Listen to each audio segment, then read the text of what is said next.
আসসালামু আলাইকুম। Hello everyone, সবাই কেমন আছেন? আশা করি সবাই অনেক অনেক ভালো আছেন। আচ্ছা, আপনিও কি আমার মতো মাছ কাটতে পারেন না? যদি না কাটতে পারেন তাহলে এই ভিডিওটা আপনার জন্য। শুক্রবারে ঠিক আজানের আগ মুহূর্তে আব্বু মাছ নিয়ে চলে এসেছে।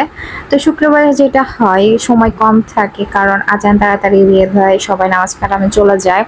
তো টাইমের সাথে অনেক সময় কাজকর্মের সাথে পারা যায় না। তো মাছগুলো অনেক সতেজ তরতাজা ছিল। আর এই দেখে আমি দেখতেছিলাম একটা ট্যাংরা মাছ।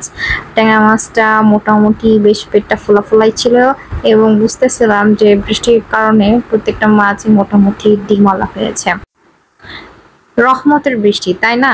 এই রহমতের কারণে গাছপালাগুলো সতেজ হয়ে যায় আর মাছগুলো ডিমওয়ালা হয়ে যায় নতুন ডিম ছাড়ার জন্য, নতুন প্রজননের জন্য। তো আমি এখানে দেখছি যে আম্মু রান্না প্রায় কমপ্লিট হয় নাই বললেই চলে। এখানে আজকে শুক্রবার রান্না করতেছে দেশি মুরগি আর তার সাথে করলা দিয়ে মাছ দিয়ে।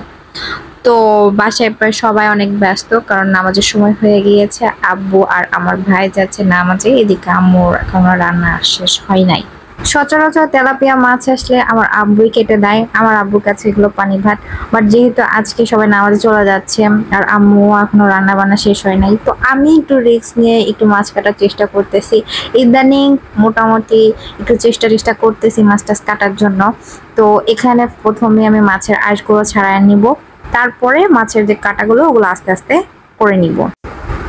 প্রতিটা মাছ এভাবে আঁশ ছাড়ানো হয়ে গেলে আমি এটা সিঙ্কের মধ্যে রেখে দেবো এবং পরবর্তীতে সবগুলো একসাথে ধুয়ে নেব। বড় ছোট যে কোনো ধরনের মাছ আসলে সচরাচর আম্মুই কাটে, বাট যদি তেলাপিয়া মাছ হয় তখন আব্বু সাহায্য করে এই মাছগুলো কেটে দেওয়ার জন্য। এই শক্ত কাটাগুলো কাটা খুবই ঝামেলা এবং ট্রিকি কাজ। তো সবসময় দেখা যায় যে আব্বুকে দেখি একটা প্রসেস ফলো করে সে মাছগুলো কাটতে, বাট আমার আম্মু এগুলো আবার পারে না। তো আমি ফার্স্ট টাইম এটা ট্রাই করতেছি। আশা করি আপনাদের কাছে ভিডিওটা ভালো লাগবে। আপনারাও চাইলে এভাবে ঝটপট মাছের এই শক্ত কাটাগুলো কেটে নিতে পারেন। চলুন দেখি কিভাবে কাটতে হয় এই কাটা।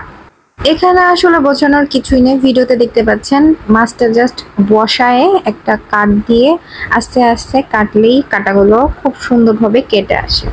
আর যদি হাতে কাটতে যাওয়া হয় তাহলে অনেক সময় হাত কেটে যায়। এই প্রসেসে আসলে হাত কাটে না, তবে জিনিসটা একটু ট্রিকি। আমি নিজেও ফার্স্টে পারতেছিলাম না, কিন্তু আমি যখন আব্বুকে এভাবে কাটতে দেখতাম সে নিমেষের মধ্যে সবগুলো মাছই এই কাটাগুলো কেটে ফেলতো। বাট আমি আস্তে আস্তে চেষ্টা করতে করতে পরবর্তী মাছগুলো আমি কাটতে পেরেছি। যাই হোক, আপনারা যদি এই প্রসেস ফলো করেন আশা করি আপনাদের উপকারে আসবে একটু হলেও। আসলে এখানে বোঝানোর কিছুই নাই, আপনারা একটু ভিডিওটা দেখে নিলেই বুঝবেন আসলে মাছটা আমি কিভাবে কেটেছি।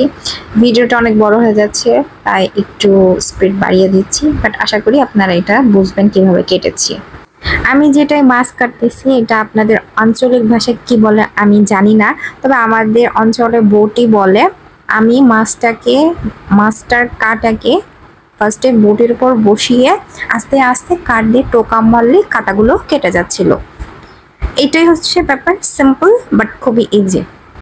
মাছের কাটাগুলো কাটা হয়ে গেলে আমি বাকি যে নাড়ি ভুড়িগুলো আছে ওগুলো কেটে ফেলেছি। আর এখানে যে ট্যাংরা মাছটা ছিল, আমি আসলে ট্যাংরা মাছ কাটতে পারি না বা কখনো কাটিও নাই। একটু নিজেই চেষ্টা করতেছিলাম যে কাটতে পারি কি পারি না। যাই হোক, এমনে টেমনে একভাবে কেটে নিয়েছি আর কি। মাছটা ডিমওয়ালা ছিল, তো পেটের দিকে একটু চাপও দিতে পারছিলাম না, হয়তো ডিম সব বের হয়ে আসবে। আর মাছটা ধরার জন্য ছাই ব্যবহার করেছি। আপনারা কি ব্যবহার করেন আমাকে জানাইতে পারেন। আর ট্যাংরা মাছ কাটতে পারেন কিনা এটাও আমাকে জানাইতে পারেন। বুঝতে পারতেছেন এর উপর কত অত্যাচার চলতেছে, বাট শেষমেশ যাই হোক একরকম ভাবে কেটে ফেলেছি আর কি। আমার তো মনে হচ্ছিল ডিম সব বেরই হয়ে যাবে, যাই হোক শেষমেশ ডিমগুলো আর বের হয় নাই, কোনো রকম কাটছি। এই যে এর চেহারাটা আমি ঠিক এভাবে বানিয়েছি, জানি না হয়েছে কি না। হইলেও ভালো, না হইলেও ভালো, যতটুকু পেরেছি অতটুকুই করেছি। মানুষ তো আর একবারে সব পারে না, তাই না? যাই হোক, এটাই ছিল আমার মাছ কাটার টিপস অ্যান্ড ট্রিক্স। আশা করি আপনাদের কাছে আমার ভিডিওটা ভালো লেগেছে। আর ভালো লাগলে অবশ্যই লাইক, কমেন্ট এবং শেয়ার করতে ভুলবেন না। আর যদি কারোর একটু উপকার হয় অবশ্যই একটা লাইক দিতে একদমই ভুলবেন না। সবাই ভালো থাকবেন। আসসালামু আলাইকুম।